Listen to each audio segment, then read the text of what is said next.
If I'm being honest, I wish you were dead. Not yelled, not whispered, said casually while scrolling a phone. No warning, no joke, no apology, just one sentence. And everything I believed about motherhood collapsed. I didn't breathe. I didn't move. I waited for the punchline. It never came. That's when my heart dropped into a place I didn't know existed. Because a stranger can hurt you, but when your own child wishes you gone, it doesn't just break you, it erases you. I raised her with love so deep I forgot myself. Every sacrifice, every sleepless night, every dream I buried so she could stand taller. And now, this was my reward? She didn't even look up, didn't see my hands shaking, didn't notice the silence screaming between us. I realized then, she didn't hate me, she felt nothing. And indifference is colder than cruelty. People think pain is loud, but the most dangerous pain is quiet. The kind that forces you to see the truth. I wasn't her mother anymore. I was a provider, a wallet, an obstacle. Something inside me cracked not loudly, but completely. I thought about all the times I defended her, all the times I said,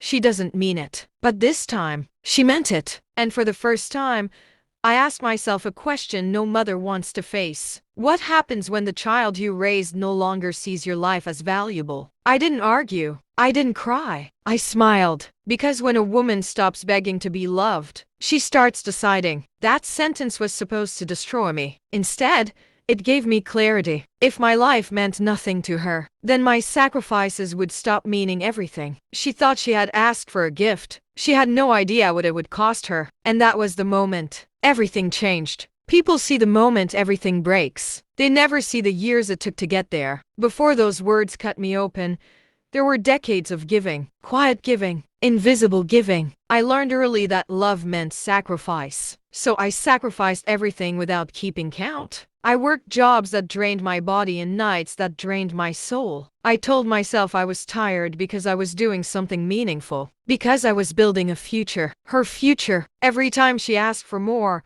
I found a way. Not because I had it, but because I couldn't stand the idea of her going without. I paid for things no one thanked me for. Smiled through disrespect I pretended not to hear. Excused words that slowly became sharper. I told myself, she's young, she'll grow out of it. But instead of growing gratitude, something else grew. Expectation. She didn't ask anymore. She assumed. Support turned into obligation. Love turned into entitlement. And the worst part, I helped create it. Because I thought being a good mother meant enduring everything quietly. I never taught her where the line was, so she kept crossing it. I stopped being a person in her eyes. I became a resource, a background character in my own life. And somewhere along the way, I disappeared. That's the part no one warns you about. When you give without boundaries, you don't raise appreciation. You raise dependence. Looking back, I realized the problem wasn't one sentence. That sentence was just a final symptom. The real damage was done long before. And standing there,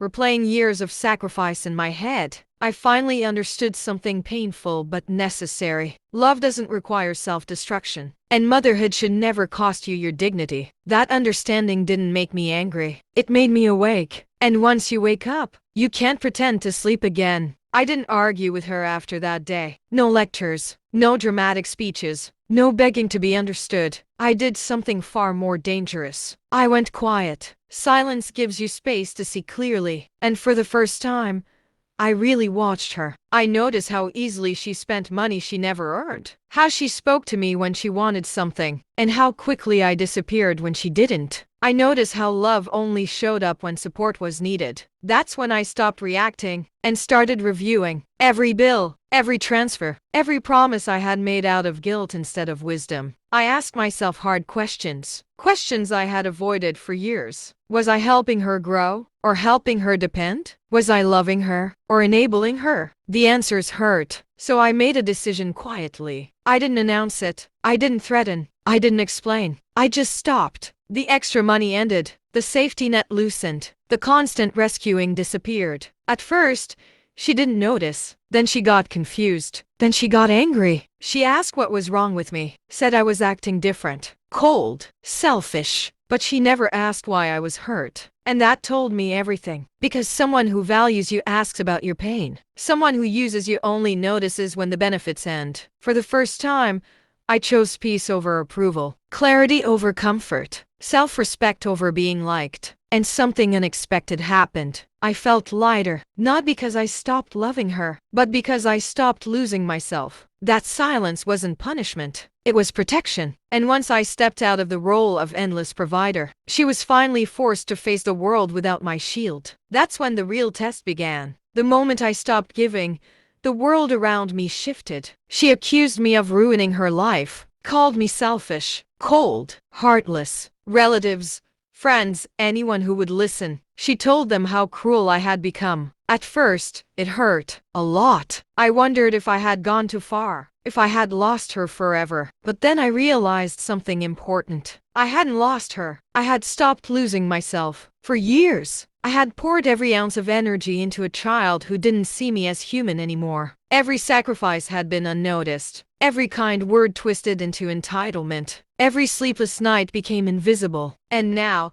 when she blamed me, I finally understood. This was the natural consequence of boundaries. For the first time in years, I felt calm, not triumphant, not cruel, just at peace. I wasn't punishing her. I was protecting myself. And sometimes that's the hardest lesson to teach. Love doesn't mean giving until it destroys you. She screamed. She cried. She tried to manipulate. She made sure everyone knew how horrible I had become. And some believed her. That hurt. But it hurt less than staying silent had hurt before. Because staying silent, I had suffered in private. Boundaries, though painful at first, freed me. For the first time in years, I slept without fear of being taken advantage of. I woke up without anxiety gnawing at my chest. I existed for myself again. And that is when I understood the truth no one tells you. Being a mother doesn't mean erasing yourself. Being kind doesn't mean tolerating cruelty. Sacrificing doesn't mean silencing your own pain. Sometimes the fallout is necessary. Sometimes losing their approval is the only way to save your soul. And the most powerful part, I could still love her, just differently, with respect, with limits. Love, finally,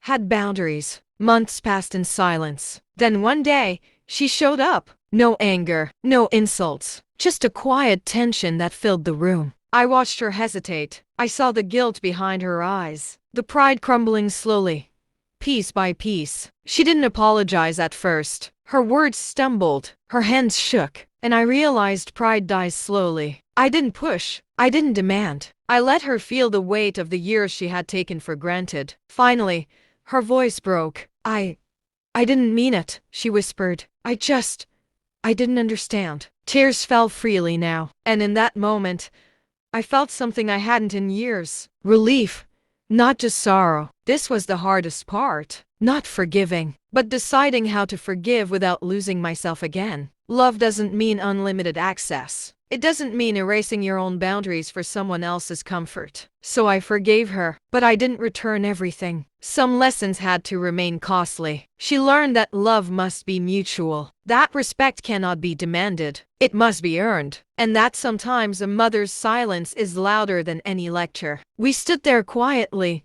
letting the tension fade. No dramatic hugs, no triumphant speeches, just understanding. Because true reconciliation is not about regaining control. It's about choosing connection over conflict, without sacrificing yourself in the process. For the first time in years, I felt peace, not just with her, but with myself. She had seen me, not as a provider, not as someone to use, but as a person who mattered. And that was everything. Here's the truth no one tells you about motherhood. Love without boundaries becomes destruction. Sacrifice without respect becomes invisibility. Kindness without limits becomes exploitation. I gave everything for years. My time, my energy, my peace. And I thought love meant doing so without question. But love doesn't ask you to erase yourself. It doesn't ask you to endure cruelty silently. It doesn't ask you to vanish in your own home. What I learned is simple but hard. Respect yourself first. Set boundaries, and let love flow where it is valued. My daughter finally understood, not because I yelled,